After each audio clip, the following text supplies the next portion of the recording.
Cuba kita ingat balik zaman dulu. Zaman bila kita rasa tak sihat, tapi kita buat tak endah. Batuk berhari-hari, kita kata, alah nanti hilang. Sampai nafas dah semput pun, kita cuma jawab, penat kerja je ni. Hari berganti hari, badan kita makin lemah. Dah mula susah naik tangga, dada dah mula rasa ketat. Tapi kita tangguh lagi. Sibuk kerja, sibuk urus hidup, sampai lupa jaga diri sendiri. Sampai satu pagi, nak bangun pun rasa tak mampu. Masa tu barulah panik, baru nak cari klinik, baru nak buat x-ray, baru nak cek semua. Tapi selalunya dah terlambat. Ramai sebenarnya lalui benda yang sama. Kita tunggu sampai sakit teruk baru nak ambil tindakan. Tapi sekarang keadaan dah berubah. KKM baru je mulakan satu program saringan guna sistem AI di 7 klinik kesihatan. Dalam 3482 yang kita x-ray, kita dapati 3,778. Maknanya satu x-ray tu boleh mendapati beberapa penyakit.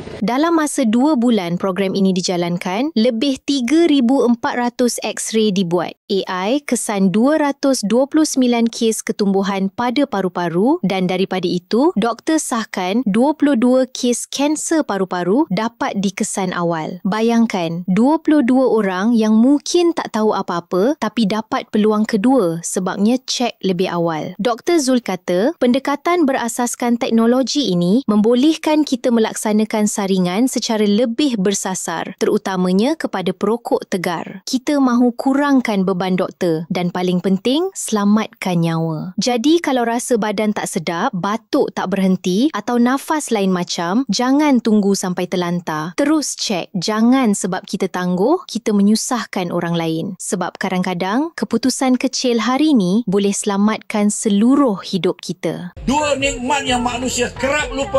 Pertama adalah kesihatan, kedua adalah masa lapang kita.